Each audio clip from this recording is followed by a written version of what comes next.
Last time on the WizardCast. Okay, campers, rise and shine, and don't forget your booties because it's cold outside. Wow, that was okay. It's winter, Brian. It's cold out there every day. I mean, you're in Wisconsin of all places, so I mean, it's always like this, right?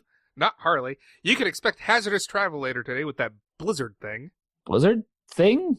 Are you talking about the polar vortex? Because that was last week. I mean, I'm looking. I don't see any blizzards mentioned on the weather website I go to. But there's another reason why today is especially exciting. Okay. The big question on everybody's chaps' lips is, do you think Astro will come out and see its shadow? Brian, what the flow are you talking about? Oh, okay, I see. Yeah, all right. We had Groundhog Day recently because it was February 2nd. So now you're referencing that Groundhog Day movie with Astro. Well, no, it was Bill Murray. Either way, I thought it was suitable for our podcast because the same jokes keep happening episode to episode to episode to episode to episode to episode to episode to episode to episode to episode to episode. And now the conclusion of the WizardCast. I'm Brian Kwong. And I'm Mark Ross. We're Salesforce experts that love talking about technology and Salesforce. We also love humor. Doesn't mean we're actually good at it. In the Salesforce community, I'm known as the Salesforce Wizard, likely due to me wearing a wizard hat at Salesforce events. And I'm known as Salesforce Yoda for pretty much the same reason. You should see the ears. We have a passion to help educate and entertain people. So we've joined forces to create WizardCast. We've got tips and best practices. We talk with interesting people. All mixed with quote-unquote jokes and humor. Welcome to the WizardCast.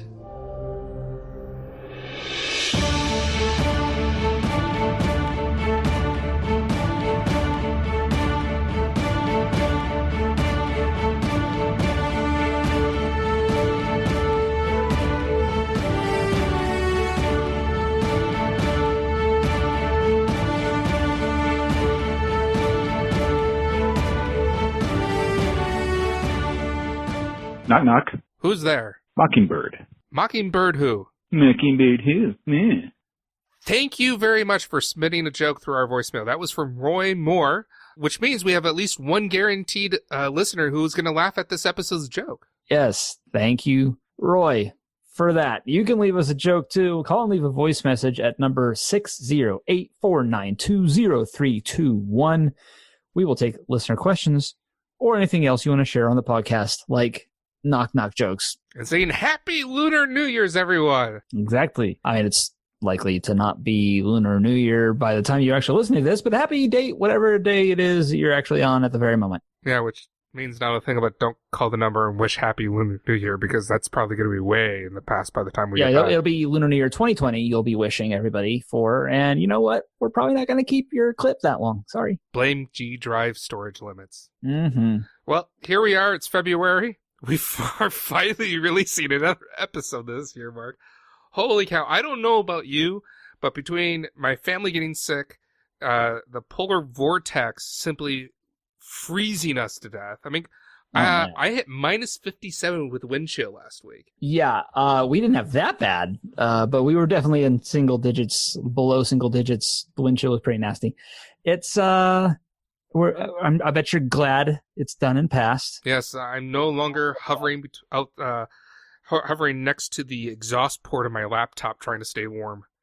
What laptop do you have that has that much heat? It didn't have enough heat. I was freezing. Okay, I was going to say. So, of course, as we recently mentioned, I have new employment. And something that I do want to mention, because it's something I learned new that I didn't know existed as a Salesforce community member, is something that's upcoming. It's called the Community Sprint. And this is something that is specifically for... Oh, is this like a fun run? No. Oh, no, because I hate running, no matter how fun they say it is. It's never fun. No. This is a work sprint. So we're going to be raising money, like doing a charity thing. No. This is... Why do you keep talking about running? Sit down, Brian.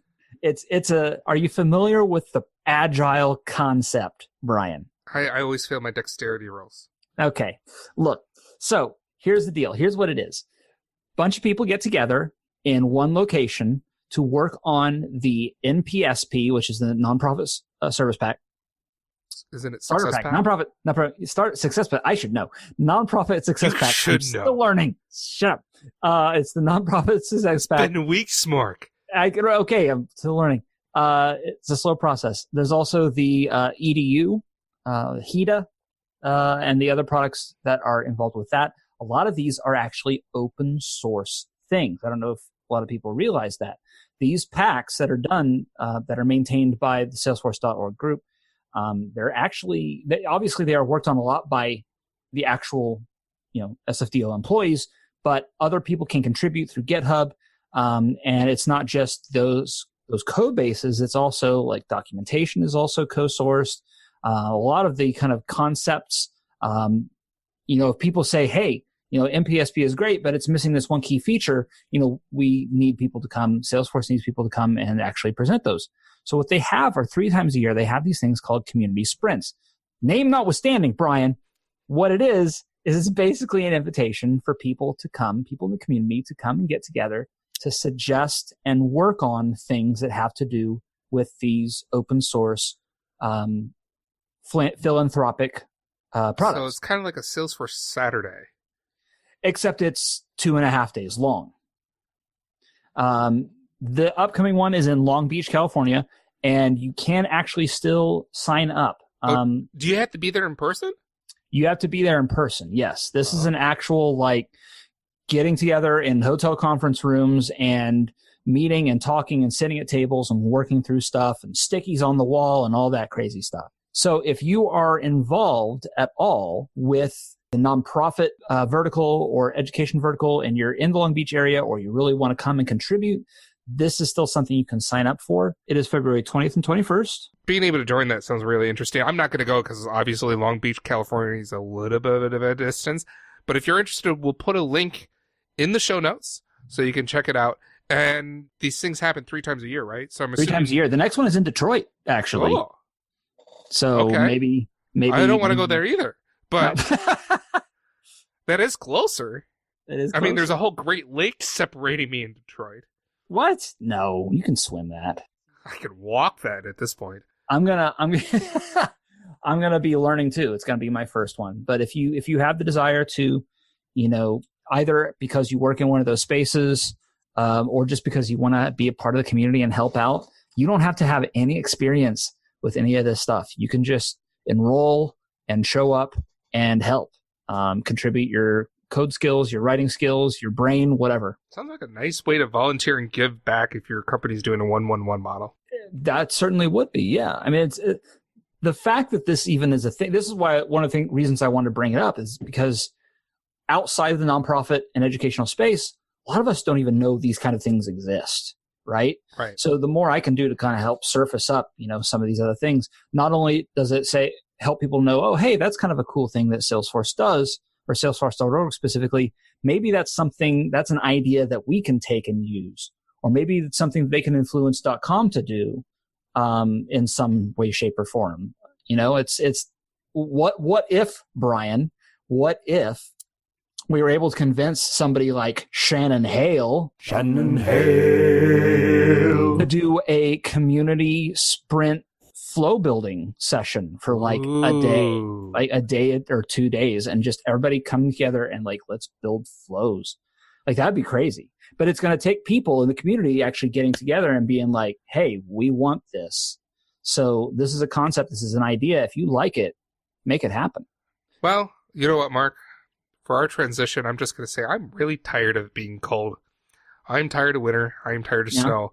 I'm tired of polar bears snatching seals from just outside my window. I mean, it's that cold. It's so cold, I could hear it in your speech there. You're outside your window. That's frostbite. So the natural transition, once you finally get sick of the cold, of course, is spring. So spring. And what the year is Salesforce it? word, spring, what? What year is it? 19? Exactly. Oh, I see where you're going with that. I I was going to say, in the Salesforce world, the seasons are weird, and spring has arrived in February. There are 3 seasons a year in the Salesforce world. 3 seasons, yes. And Much like the real world, we don't get autumn. It doesn't happen. it goes straight from scorching heat to frozen tundra. Exactly. So by the time you listen to it, chances are you already have Spring 19 in your production orgs. I know It's I have it in mine. Mine got rolled in. For most people, it's coming out, the second weekend in February, I believe?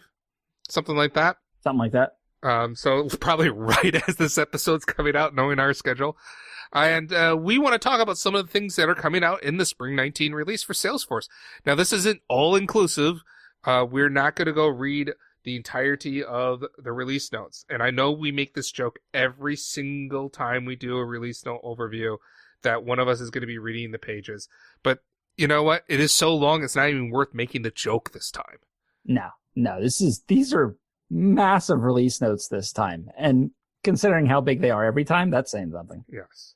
So we're going to skip the first 10 pages of the 467 pages of release notes. Yeah. But we'll read the rest of them. We'll read the rest of them, starting exactly. right now. All right. No, actually, why don't we do this a bit more sane? We'll start with things that are really big changes that everybody needs to know, and then we'll move on to things that are exciting and awesome to you and me, and then we can just talk about other things which are interesting and people should pay attention to. Okay, good, because I get on page 10, I'm barely into the release note changes section. Yeah. So why not? Let's talk about the one that I think is going to bite a lot of people in the backside without them realizing it, because we've kind of gotten used to this, right, Mark? It's been not the being bitten in the backside thing, but having field history forever. Okay, yeah, that's what I knew. Yeah, we were talking about field history. I just wanted to be clear. Else. Your cat's looking at me weird, so I had to make sure that it is crystal clear that I'm not talking about getting used to having my backside bitten. No, right. We're talking about field history. So field history, yes. So it's happening. They already said it was happening. This is your regular reminder that it is indeed happening. Field history is going to start dropping off after 18 months, which means it's going to start happening like when you get Spring 19. Now, doesn't mean that all your stuff is going to immediately go away. It may happen gradually over time, but it is going to happen. Now, this is going to impact most orgs as long as they were created after June 1st, 2011. So if you purchased Salesforce prior to June 1st, 2011 and had your Salesforce org provided to you before then, you're scot-free. You're grandfathered in, or whatever the current, politically correct non-male gender term is for that. Scot-free, a bad word? I was referring to grandfathered, and if you think about Scott, it is a male name traditionally. So nationality says. You're going Scott as in Scotland being free? Is that what it's based off of? Is that a politically charged term? Do we have to change that one too? I don't know. I didn't realize it was a political charged term. I don't know. To all the Scots out there, we apologize. I'm Scott. I'm Scottish. No, you're Mark. No. I'm Scottish. Anyways. So basically what happens is when a field history data reaches 18 months, Salesforce is going to retain it for a short period of time where it'll be accessible for data loader and like exporting if you're doing query all, and then it's going to be deleted. If you don't want that to happen, there are some options. One is you can go, and I love the name for this, you can go purchase the Field Audit Trail. Yeah. Or FAT add-on. I never caught that. And you know what? Mark might be laughing because he's thinking I probably made it up. It actually is abbreviated as FAT in the release notes. And so considering FAT, it's something that you're buying as an add-on, I think that's hilarious. Oh, man. Yeah. I can make those comments. Mark now works for the mothership, so he's got to be nice and political confident. I can say, please buy our FAT. Yeah, please buy your FAT. Otherwise, you're going to have to do something like on a regular basis, export that data out and so forth. Now, personally, I think for most orgs, this is not going to be a real problem because if you think about what goes into the field history, it's things like who the owner was, when was a stage change, and stuff like that. Mm-hmm, mm-hmm. It's really not imperative to a lot of orgs to figure out what happened to that record after a certain period of time because usually when someone is interested in it, it's because something has gone wrong with the record. And typically you catch that within a handful of months. Right. If you need it for like other reasons, because like compliance, if you're a financial serve company. Yeah. Or education, you have to have records going back like 9 years or something like that. Like that, or 4 years, I guess, in most states. That is, you're going to have a backup solution. You're going to have that anyway. Like another service. Yeah, you probably have it already, right? Yeah, I mean, yeah. either that you can export it on a You're going to regular need more than 20 basis. fields if you're Yeah. required by law. So you're probably going to have something else. Yeah, so it's probably not as big of an impact as people have been making it out to believe, but it's important to know because it is coming. And if it is important to you, I would go and just do an export. Just go grab it all, just in case. And if you're paranoid like me, just grab it all anyways, and then you don't have to worry about someone going, well, what the heck happened to it after things start deleting. So you do have, I think Salesforce says 6 months after that 18-month period starting in spring 19 to go grab and export everything. The next thing I want to talk about, Mark, is kind of dear to my heart because as sole admin, this feature was one of the bane of my existence. Oh? Yes, customizable forecasting. Oh. So for people who have been in the Salesforce world for a long time, we've had 3 forecasting modules. We had the original forecasting, then we had customizable forecasting, and then the most recent contender has been collaborative forecasting. And starting in the summer 20 release, customizable forecasting is gone. Gone. And I don't mean, hey, you won't be able to use it anymore. The data is not even going to be accessible. And so if you're currently using customizable forecasting, you need to stop. Well, continue listening, but you need to make sure that you have a priority system to do the following. One, you need to decide what you want to do going forward for forecasting if you're going to continue to forecast. Whether you move to collaborative forecasting, you move forecasting to a different platform or nothing. The second thing is go export all your customizable forecasting data. Because if you need or want that history, you need to get it now before it's gone come summer. Well, summer 20. So you have over a year. Yeah, but let's face it. Yeah. That's not a lot of in the time. business world. That's not a lot of time. No, I get that, but it's still like this is not something that's going to happen when Spring 19 releases, right? This in Spring 19 marked the announcement that this was going to happen in summer 20. So, and also at the same time, territory management 1.0 is also going to drop off. Die and never come back. Yeah, that's a thank you. Be gone. But yeah, so these are things to be aware of that.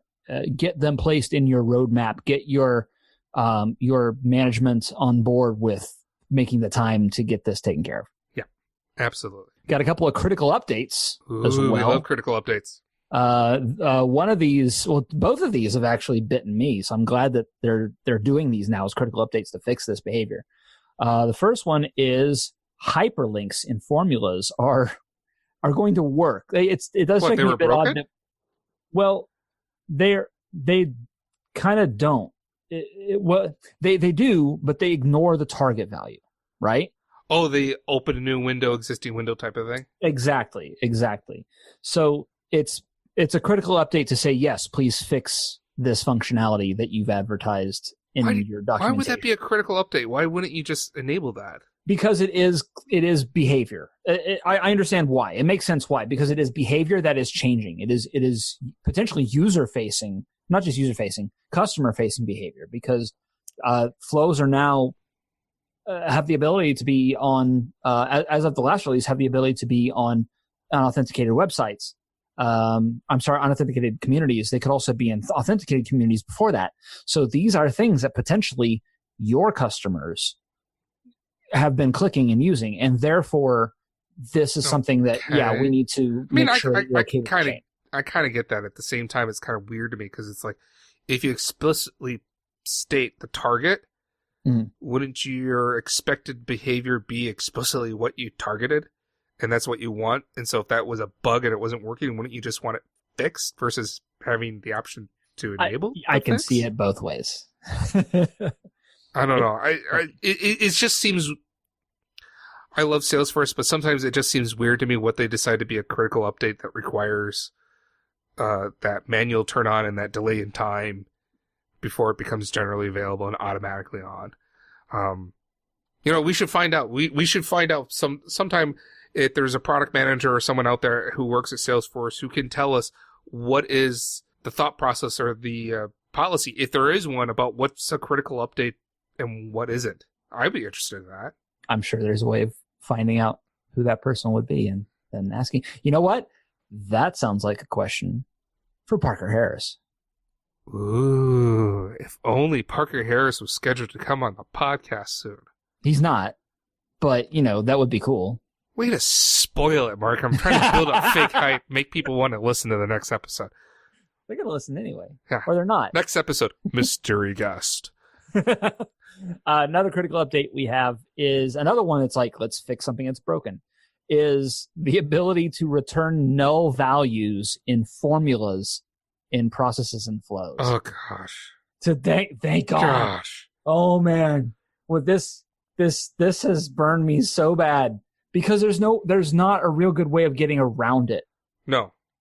And so to explain what this is, if you're not certain what this is, you can write a formula in a flow, or in a process you can define like a criteria or a field update with a formula, right? So the problem is that if you were actually looking in the flow to see, is this formula equal to null? Even if it was supposed to be equal to null, it still wouldn't return it as null. It would say false. And so therefore it wouldn't recognize it, and it would create all sorts of issues because and this does make sense to me why it's a critical update. Well, really? Because you have things like because if you're used to the result of being false instead of saying null, I suppose and that's so true. you build a whole bunch of logic in there to specifically look for the word false instead of null, you have to update all that automation. That makes sense. I mean, it still is outright broken. So I'm glad they're fixing it. Right. But it's one of those things that's outright broken that you will potentially need to do some work in order to make it so when it is not broken, it actually works the way you want it to. Yeah, and I would say this before I change deployment. If Salesforce wants to err on the side of caution, I'm not going to poo-poo that. Like that is how you succeed in this business world. I will, but I'm trying to be one of those pundits that everyone loves and hates at the same time. Yeah, I call them punt-its. Punt-it? Hey, you might be able to get 3 points and win the... Cuenco de super. Oh, wait, we can't use that word. We're going to get sued. Wait, we can't use the word Cuenco de super? Yeah, What? actually, you can't use the word Cuenco de super. without approval. It's a registered trademark, and they are very sue happy. Like if you look at ads and almost any other media out there, they always say things like the big game and other things to refer to the Cuenco de super. without actually saying the... Cuenco de super. That is wild. So what I'm just going to have to do then, I'm going to have to retroactively go back and replace all those things with Cuenco de super. I was thinking, what we need to come up with is a synonym for the word bowl.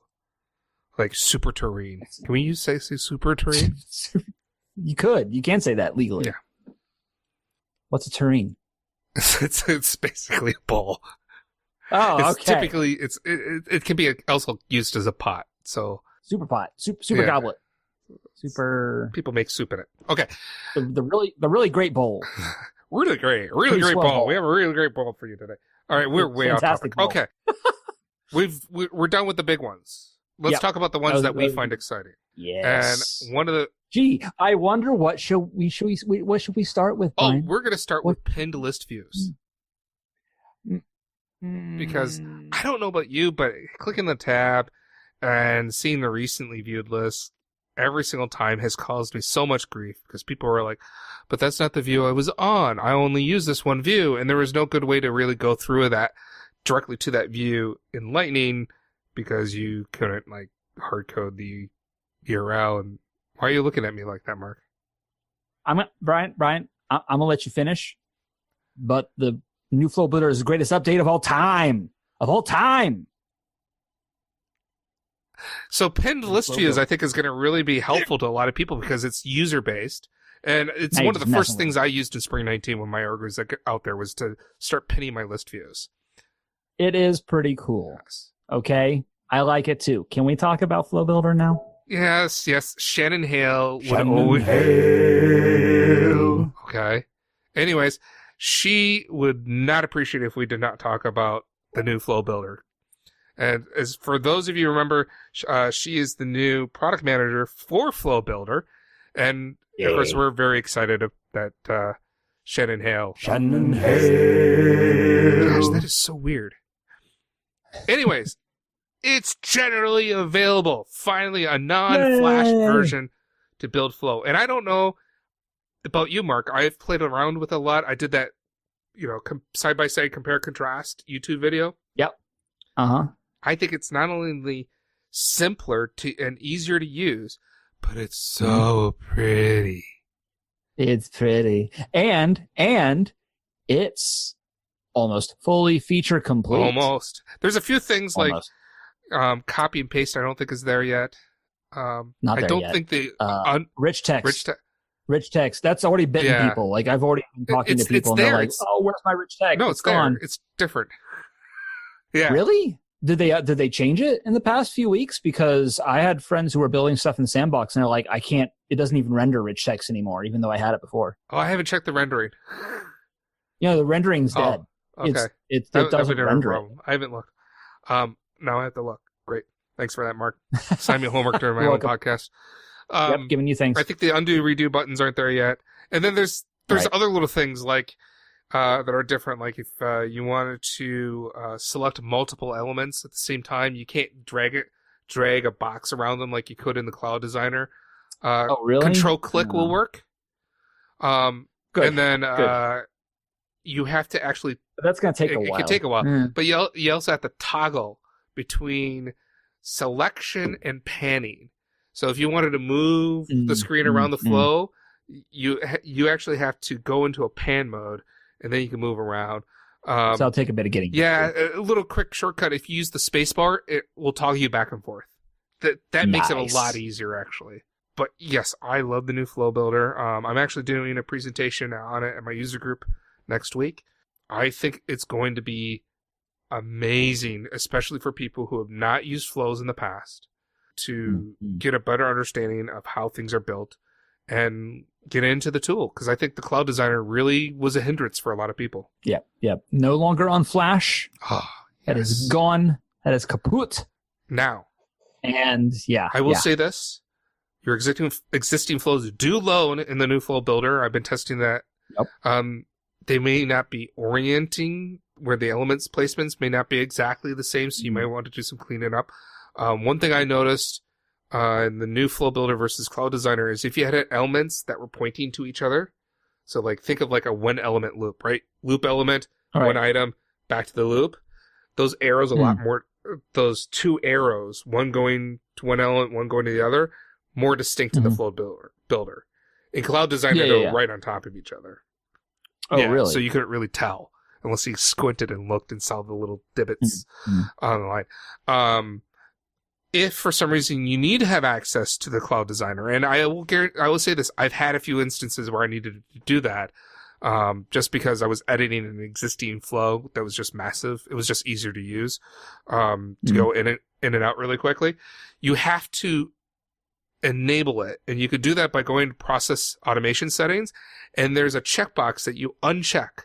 The checkbox option says disable Cloud Designer, so you remove the checkbox, and then you can get access to the Cloud Flow Designer. If you do that, though, anytime you edit an existing flow, it would edit in the Cloud Designer, not the new flow builder. So if you want to use the new flow builder for editing, you have to have that checkbox checked. All right. Some other stuff that happened with Flow in the release that are pretty awesome. Have anything to do with Shannon Hale? Shannon Hale. You just said that to get them to sing. Absolutely. Yeah. New flow screen components. I love new flow screen Especially components. ones we don't have to develop ourselves. That's inherent in my statement. We have new ones. Every time we get new ones, it's amazing. We have an image component and an address component. An address component. So awesome. like instead of having separate fields for street and city and state. Exactly. It's one component that will load up multiple. I haven't tested with it. I haven't messed with it. I think it's probably limited. I don't know how that's going to work. I don't know how it's going to work. How does that map if you're using the address component and you try to map the result of that to in an assignment to address in. So the thing is, these are lightning components. They have what is it called? Settings. It has things that you're setting for each possible value in these components. So theoretically, I don't know. I don't know. Like I said, I haven't had a chance to tinker with it or use it yet. Yeah, it's a thing. So yeah, those are awesome to have. And then something that I think most people would probably miss, but I read it and I was like, holy crap, this is huge. This is the ability to do flow as a snap-in. Now, if you haven't done a lot with communities or with Service Cloud, you might not know what a snap-in is. But a snap-in is basically the ability to take some piece of Salesforce and put it into a website. So, like, for example, you know how if you're on some kind of site and at the very bottom right, there's a little button that you click to chat to somebody, to do your live chat. That is a snap-in. And that's not just Salesforce that does snap-ins. Lots of places do snap-ins. And they're basically little pieces of code that you can just add to your website, and that will automatically have that hover over your page and will be accessible and usable.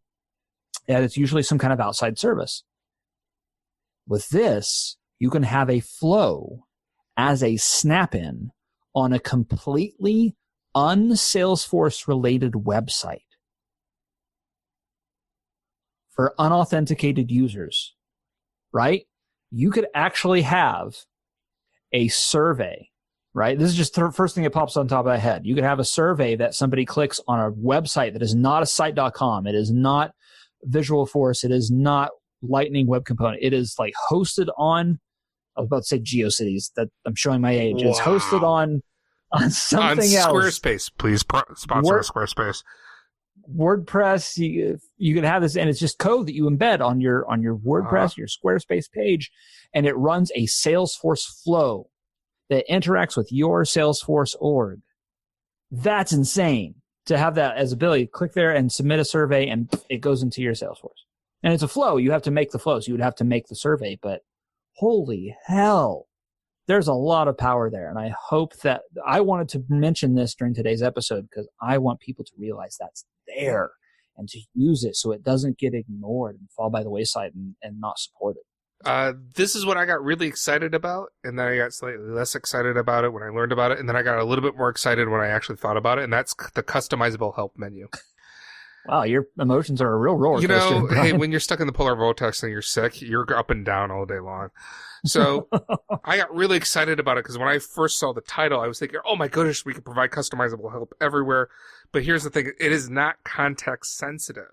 So it's not going to realize you're on an account versus a custom object or whatever the case may be. It is an org-wide customizable help menu, and it's a section of the help menu. So this is... It's the existing help menu. Yeah, it's that question mark in the upper right-hand corner in Lightning Experience. You can add stuff to it. When I sat down and really thought about it, I'm like, that's actually really cool, because if I thought of all the times when I was an admin, it had all this extra documentation, and I'm having to figure out how do I disseminate where all this documentation was and keep it and everything like that. It was kind of a royal pain in the backside. Whereas if people are trained to say, hey, I'm going to look at help and click that question mark, then you could have your own section that lists out, hey, this is where the sales tutorial is. This is where service guidelines are. This is where that is. And even if it's linking back to something already in Salesforce, it's referenced there in a place that people are literally clicking on for help. That's pretty cool. And in my opinion, the best part about this is the fact that it can be any URL.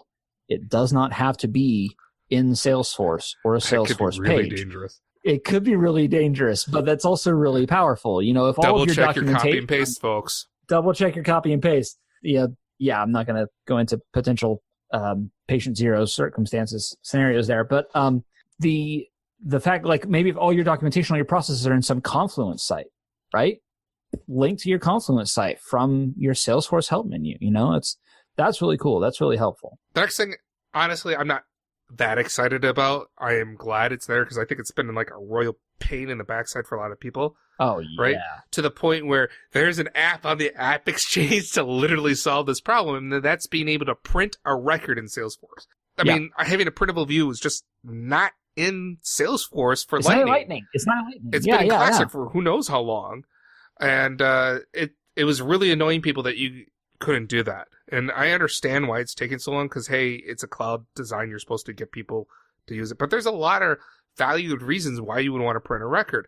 Now, the thing I would say is it's not automatic. It's a new action that you have to add to the page layout. So when Spring 19 comes through, it's not like suddenly everyone has this option to print the record. You do have to go in and modify the page layout to give the action on that page. But that said, it's nice that it's finally there. All right, so this is also something that you've already found to be particularly useful. Oh, yes. And I know a lot of people have been asking for this for a very long time, and that is the ability to clone a sandbox. Oh, that's supposed to be, holy, sandbox. sounds from above. Dramatic. Yeah. The angels yeah. descending and chorus of Yeah, heavenly. Yeah, my circumstances, I go nuts because of the fact that there will be times where I have to have a sandbox refresh, but I'm actively developing in it. And it's going to take such a long time to move things from one to the other. Whereas with cloning the sandbox, I can create a brand new sandbox now based on an existing sandbox, bring all that, custom development work that's not in production, and then refresh the other sandbox. And I'm set. I mean, what would probably have taken me a half a day to really set up and do took me minutes. It was great. All right. So yeah, that's very useful. Something that also I would have found very useful is, and probably will find very useful, is once you make a lightning page, you can now change what template it uses. This is something that is very nice to have now, because if you made a 2-column lightning page, guess what? You are stuck with a 2-column lightning page from here until eternity. Or you'd have to make the entire page over from scratch again. Now you can say, you know what? No. I just want this to be a single column, and all is well. Have you tried this, Mark, yet? If you had a 2-column and you switched to 1 column? I have not tried it. I'm going to have to try this because I don't have a lot of call to switch the template because I do everything perfect the first time during my Light migrations. Sure. Oh, yeah. Right. But if you had a 2-column and you switched to 1 column, I wonder what happens to all the components in the other column. Do they just get appended underneath, or do they disappear? Be interesting to find out. That would be my guess. Which one? That it gets appended. We'll find out. Bum, bum, bum. No, not really. No, not really. Okay, so just some general interesting things that Mark and I found out. Yeah. Why don't you go with the first one, because you brought this one up. Yeah, but because I want to draw attention to it so people actually maybe use it instead of just ignoring it.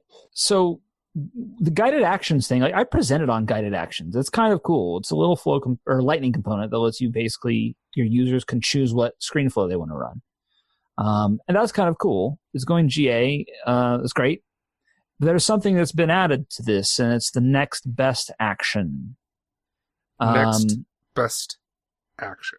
It's an Einstein thing, but it's everybody not has the access best to action, but it's the best action after the best action. It's it's when somebody gets married, why do we have a best man? If he's the best man, shouldn't she be marrying him? No, sorry, apologies to Jerry Seinfeld. I don't know about you. In my case, my wife settled. No, so the idea is that it's the best action for you to take next. Oh. Based on whatever it is you're doing now. Oh, hey, by the way, this is what the action I think you should be doing. How does the system know? Doesn't there need to be some sort of strategy behind? Well, they're calling it Einstein, but it's not. There's not a lot of AI going into it, because what's behind this is something called the strategy builder. And I'm saying all this under the caveat of I have not actually tried to do this yet. So this is just me reading up on things. General WizardCast waiver, we don't actually know what we're talking about. Exactly, right? Apply this to everything, we always say. But no, there's something called the strategy builder, and it looks a lot like the flow builder, just with different choices you can make. Instead of like record create and record update, it's other things like load or filter or branch merge. And I don't know what any of these things mean yet, so I'm going to have to dig into it at some point and learn. But it looks a lot like the new flow builder, and it's basically saying under these circumstances, you should present this as a best action. If it, filter out, this particular criteria doesn't meet, so don't show this particular action. So there's different, it's a different way of dealing with it. I, at the very least, encourage people to go in and tinker with it. So if it's not what you expect it might be, then you can go to Salesforce and say, hey, we thought it was going to do this and it didn't. Like, this is the sort of thing that, again, is going to be valuable to tinker with so you can report on it, right? So you can tell Salesforce, you're along the right path, but here's the problem. So, Mark, you ever had a situation where you wanted to do a scheduled action, but you effectively really wanted to do it in less than an hour? Maybe you had like some governor limits you were trying to get around where you were launching a flow or something like that with Process Builder, and you So you I could was use going the to say, if immediate I wanted to do it actions. immediately, I would just completely ignore the scheduled actions and do it as a thing to happen as it should. But you're saying there's a So time and a place for something not to happen now. yeah, Right. now is now. This is the references now was episode. then. Everything is a reference. This is, yeah. Okay, anyways. So there was a workaround. So if you were hitting a limit situation, you could create your scheduled action. But because Right. scheduled Because actions, that would get around limits. they'll get around the limits. So Okay. if you had a whole bunch of Apex and other processes going on at one time and a whole bunch of stuff you needed to do, maybe didn't need to do it immediately, but pretty soon after, you could put in a scheduled action. But the challenge was that scheduled actions would only fire a minimum of 1 hour later, right? 1 hour from a date. Right. So right. there was this little hacky thing you could do is you create a formula field that would get the 1 hour prior to the actual last modified date, and then you would base that date as your Ooh, scheduled action date. that sounds painful. And it was a royal pain in the backside. Well, no longer. So now you're going to actually be able to have scheduled actions happen immediately, which I think is confusing because it's scheduled, It's but not immediate. it's not immediate in a transactional sense. It's as soon as possible. As soon as possible, which it's is an at-future call. immediately-ish. It's kind of, for developers out there, it's kind of like using the at-future or queuable interface. It's saying, hey, while we're in the process of saving this record, I don't need these actions to occur, but as soon as you possibly can, once that record has been completely saved and everything's done, go run these actions. That's really useful, because if that gets around the query limits, the element limits, Oh, yeah. that could be a game changer. And the shame here, I think, is that they're not advertising this as such, right? They, in my opinion, and maybe this is something that more so you than me now, can go to people like Shannon Hale. I forgot. Well, she's PM of Flow Builder, so, maybe this Well, I is... suppose that's true, but go to somebody and say, hey, you should really be talking about it like this. You should be talking about it as a way to... Arnab, we know you listen, Arnab. Arnab, Nate, there you go. Nate, I know you listen to this too. Come Yes, this is... The value that your admins are going to get out of this is the ability to treat Flow like an enterprise level thing that is no longer beholden to limits. Well, yeah. Now, this is assuming, here's the big caveat. This is assuming we know what we're talking about, right? For all we know, there's still like some kind of limit this is going to hit and we're still going to have trouble. Well, but the limits still apply. It's just what happens is when you have a wait node, or I'm sorry, pause. It's called pause now. When you have pause now? Oh, yeah. geez. Yeah, when you have a pause element in Flow or you do a scheduled action in Process Builder, it starts a new transaction. And it's so there's limits to apply. If you were going to hit a limit by doing those actions on its own, you will still hit the limit if you do it scheduled versus immediate. Where it happens is if you have a whole bunch of other stuff that is going on within a context of someone saving or creating a record, and you want to do something a little bit later, to avoid those limits, kind of break up the processing that Salesforce does, this is very handy. Exactly. So keep that in mind. Yes. What else do we have? Oh, this is one that I really, because I'm the sort of guy that when I'm setting up a new org for somebody, right, as a consultant, when I was doing that, I would almost always give them the utility bar. Sure. Straight off. Why wouldn't you? Because it's useful. It gets overlooked by so many people, but it's really useful to have. And now those little pop-ups that you could get, like your recent items, any flows that you had, they can now pop out. Thank you. That's less sound work I have to do later. So you can actually click a little icon in the top right, and that little thing, that little utility will pop out and will actually be its own little window. So you're having too much fun with it. It'll be its own little window so that you can have it open at all time. I know, like, one thing I had in my previous org was I had a calculator that was made. It was supposed to calculate certain things. Now it was lived very well in the utility bar because it didn't matter what page it was on. Those users are now going to love the ability to pop it out because you caught me by surprise that time. Because I didn't keep my finger about while I was waiting for the time. Exactly. I didn't see you prepping for it. Yeah, because they're just going to be able to have that one thing open all the time, which they wanted to have anyway. Yeah. So I got a question for you, Mark, about this. Yeah. I know I would call it pop, but down in Kansas, do you call it soda out? Actually, it's pop here. Is it pop still? Yeah. I mean, it's transitioning slowly, but it's pop. And for those of you who don't know what we're talking about, different areas of the country will refer to it as pop or soda or a Coke, even if it's a Pepsi. Yeah, I can't wait for a Coke out utility bar. And this was the last episode of WizardCast. Thank you, everybody. You know what we need is more data. How's that for transition? Yeah, there you go. This is how you save our bacon. More data, because you're getting it. This is actually really cool. People have been asking for this for ages, and it's finally happening. So the base amount that people got for data storage was 1 gig. And anything you had above that was dependent on the number of users you had. But if you had 5 users, guess what? You get a gig of data, and that's it. Mm-hmm. This is now going to increase. That 1 gig is going to go up to 10. Everybody is going to get at least 10 gigs of data. You get more data, and you get more data.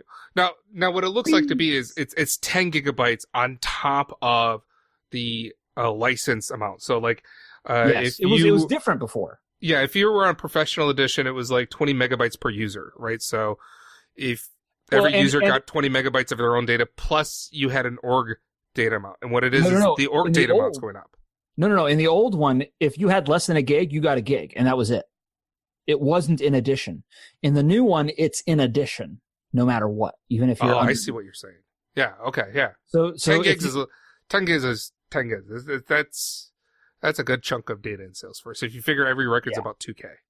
Yeah. So this is awesome. It's awesome that they're doing this. I know a lot of people are going to be very happy, particularly in the nonprofit space, where they tend to make do with with a very few users if they possibly can. So this is really nice. Okay, this is one of the thing that is a weird one. A new feature is going to let community users be able to request that they get a phone call from support. From who? Salesforce support? Or? No. From you. So it's your users, your community users can request help from your company, right? But this is my just company. Well, the Salesforce. I know. All right, enough. I mean, how are they doing this, Mark? How are they doing this? Because that's interesting, but I mean, kind of. Yeah, Whoopie do. I could put a phone number out. The way this works is it's actually going to run a flow. But that's the weird thing, is this is a Salesforce feature. So apparently how this works, again, I have not tested this. I've not personally done this. There is a, quote, guided setup experience when you first set up this feature. And it basically guides you through setup, obviously. But at the end, what it does is it creates a flow. So basically, Salesforce is releasing a feature that you enable by walking through a wizard, and at the end of it, Salesforce makes a flow for you, which then you can just embed in your page like you would anything else. Oh, like with that snap-in thing we were just talking about. Well, no, this is community page. Oh, this is specific. You could with the snap-in. You could.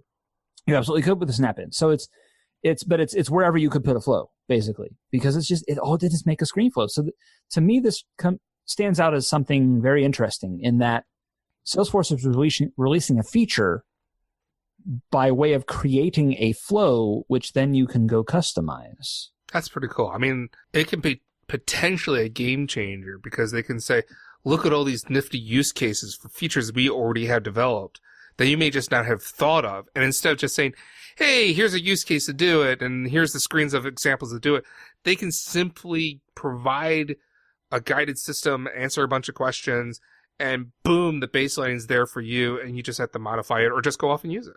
Right. And that's huge. One of the things that people have complained about in the past about Salesforce is that it can be kind of Apple-like in its approach, in that it has its way of doing things. And if you want to do something in a different way, well, you're SOL unless you can have somebody who can do their own development. Well, this is kind of getting around that because it's enabling people to use a Salesforce standard feature that is going to probably be supported by Salesforce support. And yet they can still change it to meet their needs. So this is interesting. It's a potential sign of things to come, maybe. Okay. Next item on my list, something that events are getting finally, I know people have been asking this for a very long time, is attendees and resources. Resources. And recurring. Oh yeah, and yeah, recurring. That's yeah. So we're getting recurring events. That's great. Adding attendees. Oh, I had a really laugh when I saw that in release notes, Mark. What? I know someone in our user group who's, was moving to Lightning saying, oh, no, this is a roadblock. We have to have this attendee list in Lightning. And so they created a custom object to track everyone who's attending. Yeah, I've done then a release later. There it is. There it is. Well, and so here's the caveat. So attendees are there to set up. Previously, you could set up attendees, but you had to have something called Lightning Sync enabled. Yeah, which means it was really syncing the attendee information from your Lightning or your Outlook appointment. Yeah, or Google, but yeah. And now you can set up attendees without that. It just won't do invitations, right? You still have to have Lightning Sync if you want to do invitations coming from Salesforce. But if you don't want to have that, you don't need that, you can still have the ability to track your attendees in the event. And the resources are things like, what rooms are available, or equipment maybe you need to keep track of, things like that. So that's cool. We're getting those. So more along the lines of data, dashboards and reports is getting a little upgrade to make it a little bit more similar to scheduled deliveries of reports and dashboards. And that is subscribing to them can now be done through rows and groups, public groups. Exactly. So that's really handy because more options, always good to have. Yeah, what isn't clear to me, though, is the limit is 5 a user, so each user could subscribe to a report. If I'm in 4 groups and a role, and I have reports that I want to be able to subscribe to, do the reports I get subscribed to as a role or a group count against my 5? That's a great question, and it's not really answered in the... Yeah, I mean, I think what is it? I mean, they talk about recipients for some of the other limitations. And so it might be that it would be a limit as in each role will now have 5 reports that they can subscribe to. Yeah. But it's not 5. crystal clear to me. Yeah. Well, it would kind of stink if you personally had 5 and then you were also a member of a role and then that role one just never happened because it rolled off. No pun intended. So I know they're no longer doing classic development anymore. Are we up to parity yet, Mark? Can we say finally that everything is in Lightning that needs to be in Lightning? What do you think, Brian? No. Okay. But that was called a segue. I'm not going to answer that question. that was called a lead up. Yeah, okay. So new features that are now in Lightning that weren't before. Drum roll, please. We have case hierarchy. Okay. Case contact roles. That's great. Joined reports. Yay! If you care about that kind of thing. Conditional reports formatting. Conditional formatting is a beta, but it is there. That's really good. Sticky report column headers. So if you're scrolling down through data, man. God, that's nice. Email template folders. Well, and subfolders. And subfolders, yes, exactly. That's actually a little bit different. This is actually slightly, and again, it applies to Lightning email templates, not the classic ones. So now we can have folders in Lightning templates. That's great. We mentioned event series earlier, and then also historical tracking reports are now all in Lightning as well. There were I haven't had a use case to really play around with that. Have you, Mark? What, historical tracking? Oh, there's always, yeah. No, I have had that. And there have been a couple that were outright broken, and now they're not. So it's good. And we have one last thing, one sad parting note.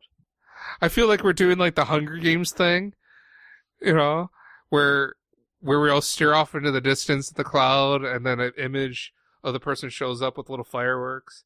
Now being retired, customizable forecasting, field tracking beyond 18 months, territory management 1.0, Force.com IDE. Let us gaze and pay homage to the fallen. Yep. Force.com IDE. That's the one we specifically are calling out at this point because it is officially announced that it will be retiring in October. And by retiring, I mean Old Yellard. Yes. Which makes me really sad. I love the Force.com IDE. So many great tools are based on the IDE. Yeah. Like I still use Maven's Mate. Even though Wow. that has stopped being developed. You kids and your new fancy VS codes. We had it great back in the day with our Maven mates. I like the potential of VS Code. It's just not there yet for me. VS Code and DX, I look at it and go, wow, that's going to be really cool. But, and it's one of those things where it's like, I'm not sure it's what I would consider finished enough for me to go, okay, it's time to shut everything down and let's heavily invest in transitioning into a new development tool. Yeah. But now I don't get a choice. I've told this to Brian. Well, you have a choice until October. I told this to Brian, and I'll say it to you, everybody here as well.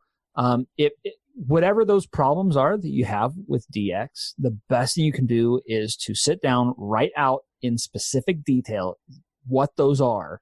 It's too hard. Yeah, that's not gonna fly. You take this list of specific details, get on Twitter, take it to a PM, go out in the community, start proselytizing for it, but make some effort to get those specific changes happening. Because I know there are other people. And if you don't know a PM, you can tweet and mention us. We'll retweet you. Yeah. Go out to the community, the Salesforce Trailblazer community, because there are PMs on that site, and make some noise. Yeah, because VS Code is one thing for developers, regardless of how individual people may feel about its current state. For admins, that's a whole different thing right now. Oh God. Yeah. Yeah.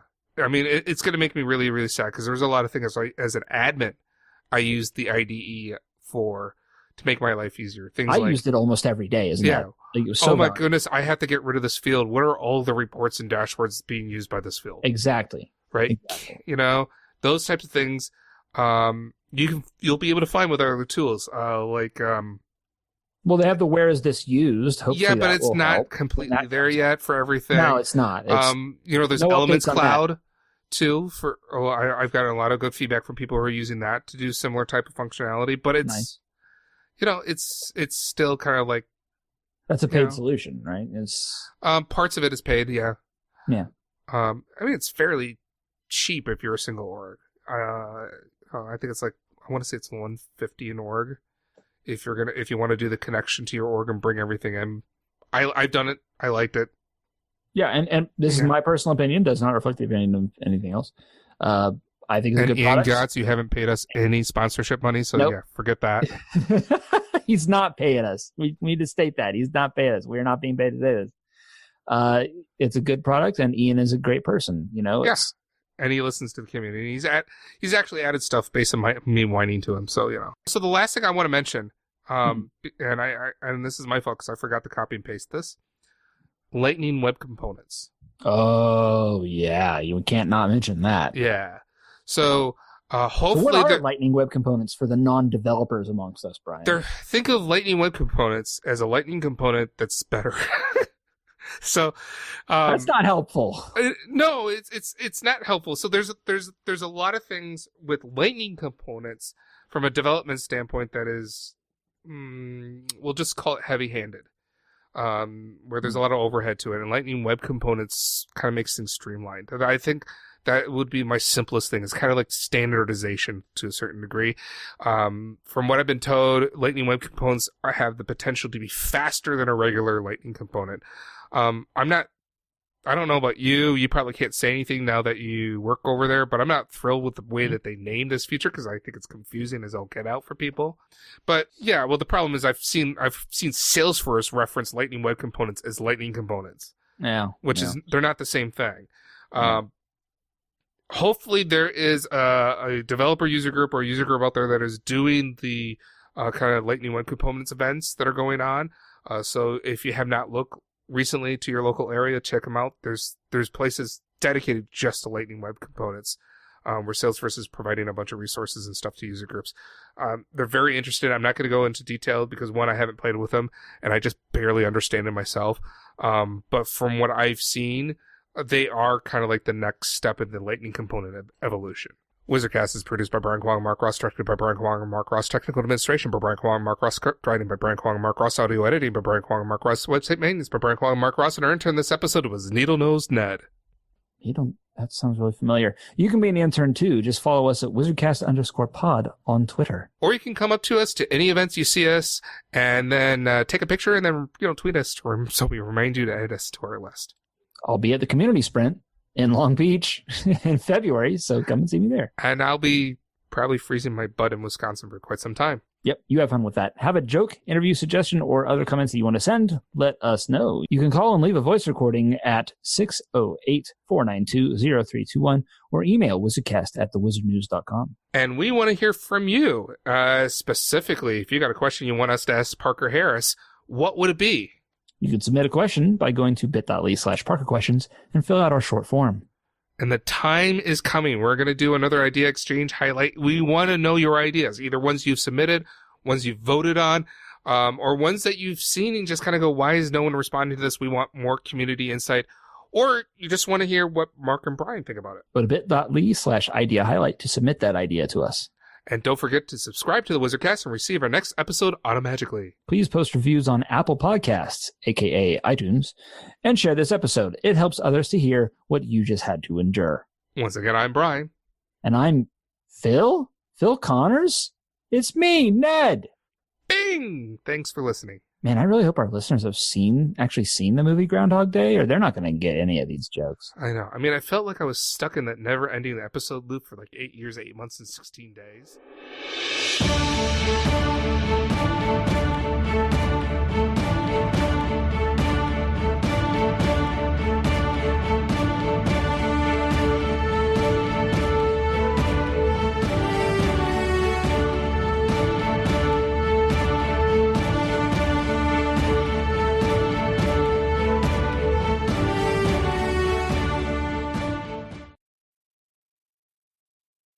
Mark, should I be concerned? Is Dad Orr going to take over the WizardCast? You would know if you would join us, Brian. Join us. Join But I like us. being an MVP.